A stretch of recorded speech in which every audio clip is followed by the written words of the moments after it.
진리라는 주제와 함께 진리를 이끄시는 성령 안에 거하는 삶이라는 주제로 이번 한 주 말씀 묵상을 하고 큐티를 하고 있습니다. 큐티 책을 보고 계시는 분이라면 주일 부분을 보시면은 이번 한 주의 목표가 있습니다. 이번 한 주의 목표는 세상에 물들지 않고 세상에서 소명 수행하기라고 이렇게 목표가 되어 있습니다. 우리는 in the world, 세상 안에 있지만 not of the world, 세상에는 속하지 않는 자입니다.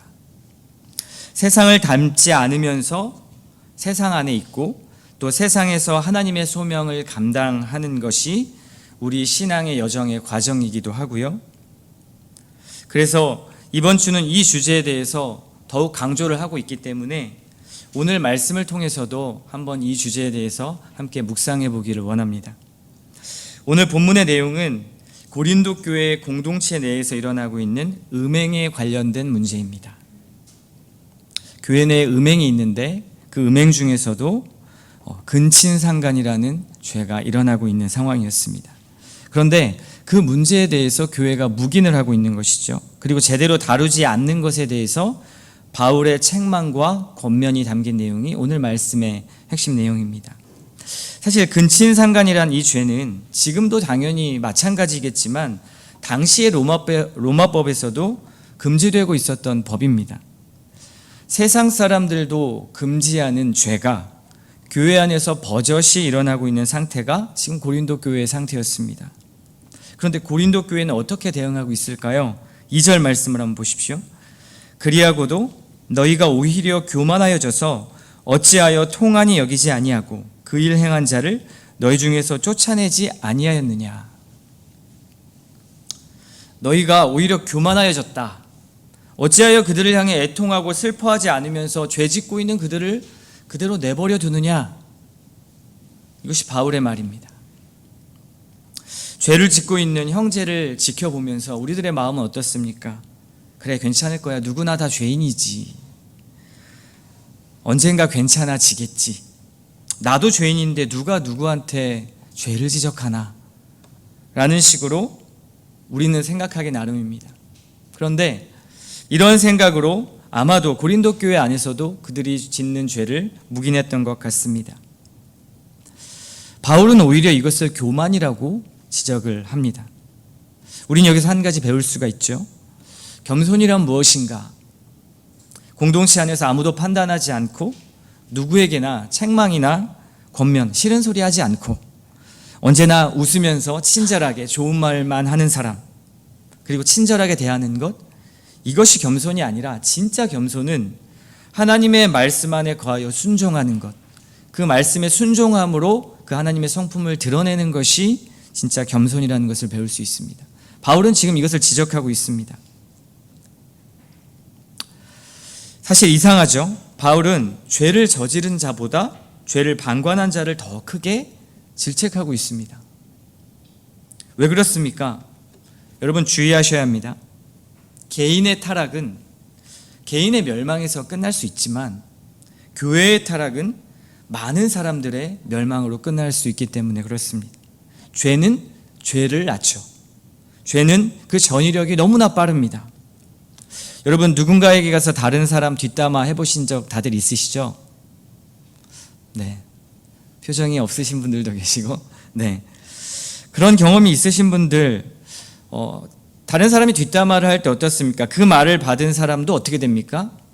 순식간에, 그래? 그랬어? 라고 함께 비난하게 되고, 그 말에 더 보태게 되죠. 한 걸음 더 나가서 그 비난하고 있는 사람과 연결된 다른 사람들의 험담이 같이 튀어나오기가 일쑤입니다. 죄가 죄를 양산하는 것이죠. 죄가 죄를 양산하는 것을 그대로 둔다면 교회는 거룩한 공동체로 구별되지 못할 것이고 병들어가고 마는 것입니다. 바울은 지금 이것을 경계하고 있습니다. 사람들은 사탄이 우리를 지옥에 보내지 않을까라고 두려워합니다. 넷플릭스 지옥이라는 그 영화를 보면 알 수 있습니다. 죄를 지어서 지목당한 자에게 정해진 시간에 저승사자 두 괴물이 나타나서 그를 태워서 죽입니다. 사람들은 사탄을 두려워하죠. 사탄이 영적으로 공격하기도 하고 또 성경에도 우리를 어떻게 무너뜨릴까 우는 사자와 같이 두루 다니고 있다고 기록하고 있기 때문에 그렇습니다. 하지만 여러분 기억하셔야 합니다. 사탄이 우리를 지옥으로 보내고 죽이는 것이 아니라 죄가 우리를 지옥으로 보내고 죽인다는 사실입니다. 우리 안에 있는 죄, 공동체 안에 있는 죄를 죽이지 않으면 그 죄가 나와 우리 교회를 죽일 것입니다.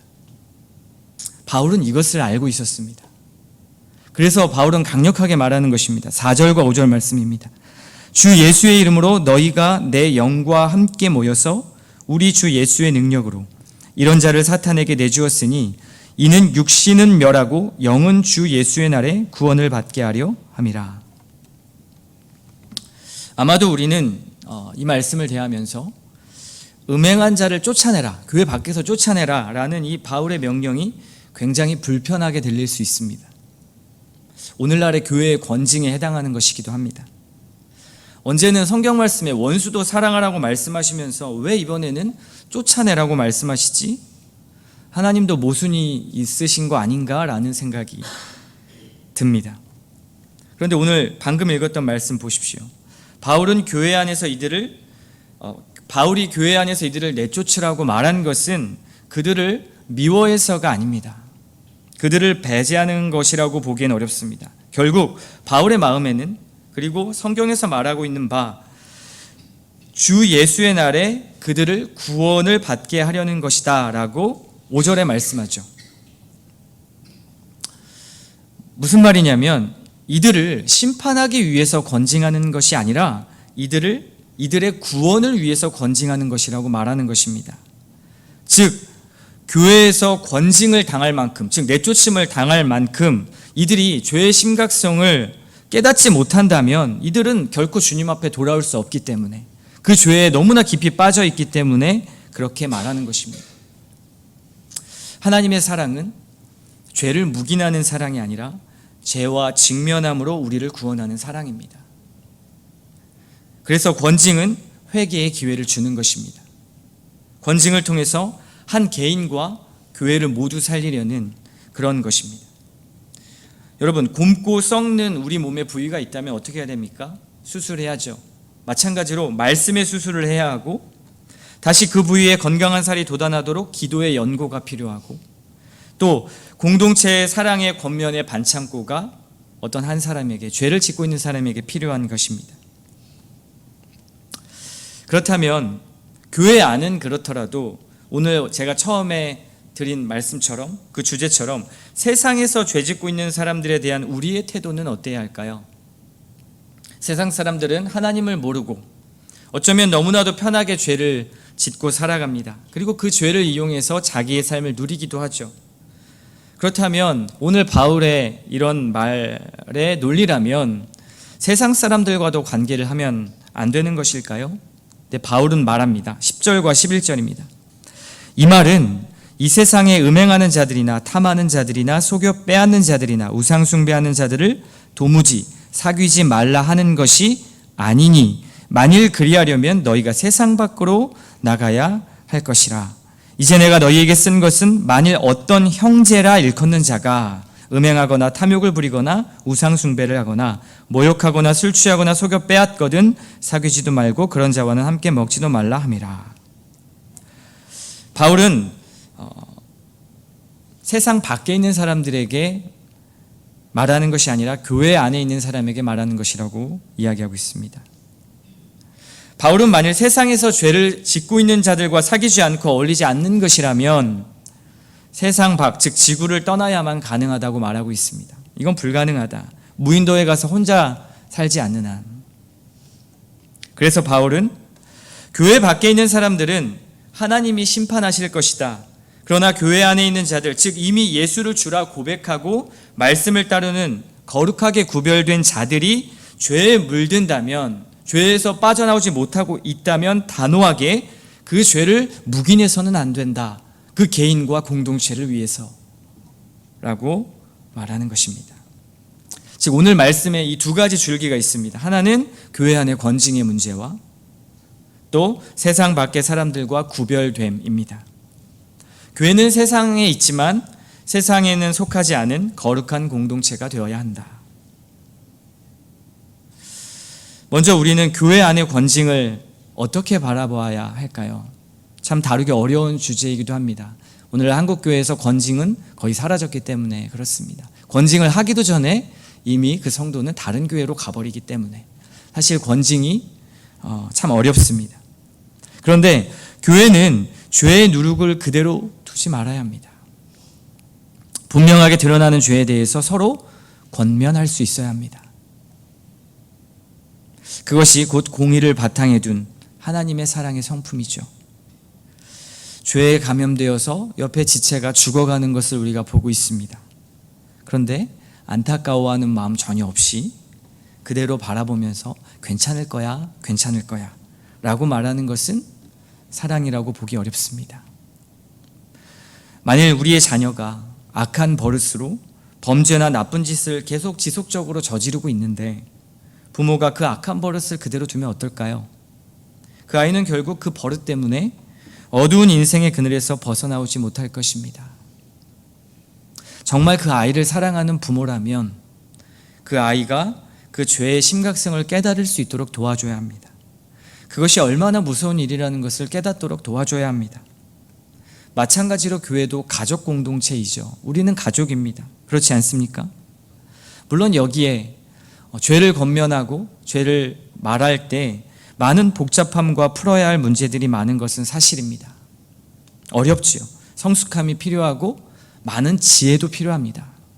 그리고 무엇보다 중요한 것은 그 사랑, 그 권면과 그 죄를 말하는 데 있어서 사랑이 기초가 되어야 한다는 사실입니다.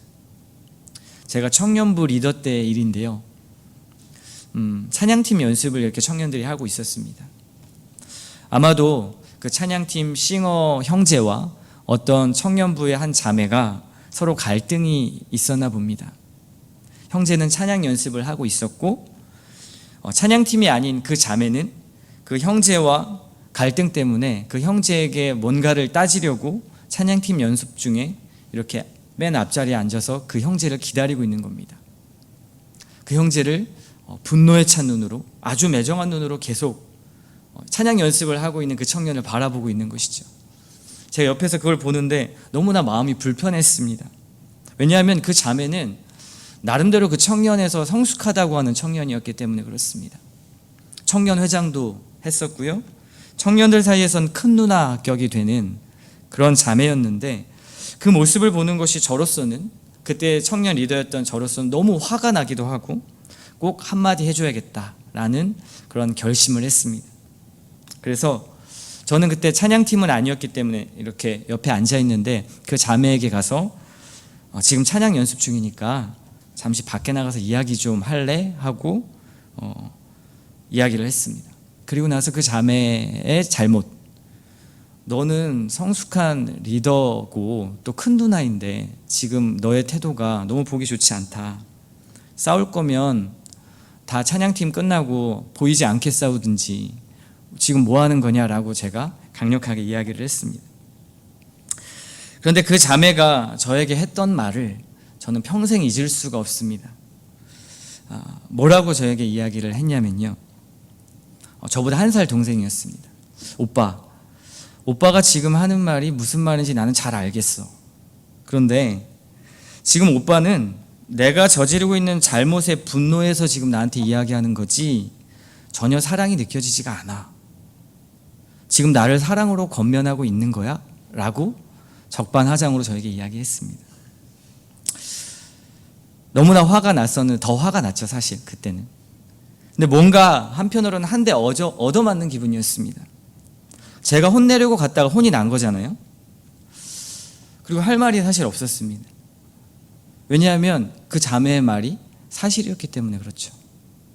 저는 그 자매를 사랑하는 마음으로 권면하려고 했던 것이 아니라 분노에 차서 그의 잘못을 지적하고 싶었던 것입니다. 너 그거밖에 안 돼?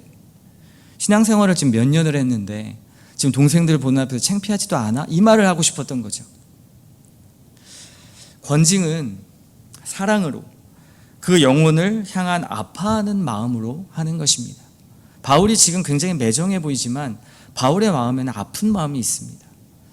그리스도의 피로 값싸고 그리스도의 피로 받은 그 구원, 그 아주 값비싼 그 구원 앞에서 지금 성도가 떨어져 나가려고 하는데, 죄로 인해서 아파하는데 교회에서 쫓아내라고 지금 바울이 권면하고 있는 것 아니겠습니까? 그의 마음은 아마 누구보다 아팠을 것입니다. 권징은 한 사람을 죽이고 공동체에서 쫓아내는 것이 목적이 아니라 결국 그가 자기 죄를 보고 주님의 사랑이 얼마나 귀한지를 깨닫도록 하는 것이죠. 꼭 권징까지는 아니더라도 교회 안에서 일어나는 우리 형제자매들의 죄를 우리가 볼 때가 있습니다. 그것을 목도하고 직면했을 때 나타나야 하는 우리의 가장 기본적인 태도는 예수님의 사랑과 자비와 긍휼이 되어야 할 것입니다. 그 안에서 그 죄를 말해줄 수 있는 그러한 사랑이 되어야 하는 것이죠. 여기서 우리가 한 가지 더 주목해야 할 것은 우리가 배우는 교리입니다. 인간 모두는 아담의 죄 때문에 전적으로 타락했으니 우리는 모두 부패한 전혀 의인이 될 가능성이 없는 그런 죄인이야 라는 전적 타락의 교리, 그 교리를 우리는 믿습니다. 그래서 우리는 예수 그리스도가 필요한 것이죠. 그런데 그렇다고 해서 죄를 모두 수용하고 묵인하는 것은 잘못된 방관된 태도입니다. 죄를 짓고 나서 맞아, 난 죄인이야, 그래, 그럴 수밖에 없지, 이 태도가 잘못됐다는 것입니다. 우리는 죄를 짓지 말아야 하기 때문에 짓지 않을 수 있는 것이 아니라 사실 주님을 사랑하기 때문에 죄를 짓지 않는 것입니다. 또 죄를 권면하는 태도 역시 이 주님의 사랑이 기초인 것이죠. 그래서 바울은 7절에 말합니다. 7절 말씀 보십시오. 너희는 누룩 없는 자인데 새 덩어리가 되기 위하여 묵은 누룩을 내버리라. 우리의 유월절 양 곧 그리스도께서 희생되셨느니라. 여러분, 예수님이 왜 죽으셨습니까? 그렇게 조롱과 핍박과 온갖 수모를 겪으시면서 만물의 왕이시며 창조주이신 그 예수님께서 가장 비참한 모습으로 십자가에 죽으셔야 한 이유가 무엇입니까? 우리의 죄 때문이죠. 그 죄, 우리의 죄, 그 죄가 예수님을 죽인 것을 안다면 우리는 죄를 미워할 수밖에 없습니다. 그 죄가 예수님을 죽였습니다. 그 죄 때문에 우리가 그런 죽음을 당해야만 했던 것을 깨닫게 된다면 우리는 주님의 은혜가 얼마나 크고 주님의 사랑이 얼마나 큰지 느낄 수 있습니다. 그 죄가 얼마나 무섭고 하나님과 단절되는 가장 큰 지옥과 같은 고통을 주는 것임을 안다면 그 죄를 그대로 내버려 두고만 있을 수가 없는 것이죠. 주님이 그 죄 때문에 희생을 당하셨습니다. 죄를 가볍게 여기는 우리의 교만함을 내어놓고 주님께 간구해야 합니다. 주님, 죄를 가볍게 여기지 않게 하옵소서. 또 우리 교회가 공동체적으로 죄와 싸울 수 있는 힘을 달라고 기도해야 합니다. 그 안에 주님의 사랑이 기초하게 해달라고 기도해야 합니다. 이런 내적 상태를 가지고 오늘 큐티 주제인 세상, 죄에 만연한 세상에 우리는 또한 과감히 나갈 수 있어야 합니다. 세상은 우리가 피할 자리가 아니라 우리가 살아가는 자리입니다. 거기서 거룩하게 구별된 존재로 살아가기 위해서 우리는 오늘도 몸부림쳐야 합니다. 동시에 세상은 죄로 인해 아파하는 죄의 전쟁터이기도 합니다. 우리는 그들을 피할 수 없습니다. 그들에게 다가가서 생명의 복음을 전하고 같이 아파하고 그리고 울어야 하는 것이죠. 주님은 세상에서 하나님의 영광을 위해 우리를 부르셨습니다. 그러므로 세상은 피해야 할 자리가 아니라 나가야 할 자리고, 세상 안에 있는 교회는 하나님이 우리에게 주신 소명이요 부르심입니다. 그래서 오늘 말씀을 이렇게 정리하고 싶습니다. 내부적으로는 사랑과 순결함으로, 외부적으로는 믿음으로 담대하게 나가야 하는 것, 그것이 오늘 고린도전서 5장이 우리에게 주고 있는 말씀입니다. 오늘 말씀을 가지고 이렇게 우리 기도했으면 좋겠습니다. 첫 번째는 죄를 가볍게 여기는 우리의 교만함을 용서해 주십시오. 성령께서 우리 안에 거하심으로 그 죄와 싸워서 이기게 하여 주시옵소서. 두 번째는 우리 교회가 공동체적으로 죄와 싸워서 이길 수 있는 힘을 주시옵소서. 비판하고 정죄함으로 다른 누군가를 죄를 지적하는 그런 오만한 태도가 아니라 사랑으로 권면하고 주님의 성품인 자비와 긍휼로 그들에게 다가갈 수 있도록 해달라고 기도해 주십시오. 세 번째는 세상에 살지만 세상에 속하지 않는 그 복음의 가치를 들고 그들과 관계하며 성령의 인도하심을 받아서 담대하게 그들 곁으로 나아갈 수 있는 그런 나주역 신장로교회 모든 성도들 되게 해달라고 기도해 주시기를 바랍니다.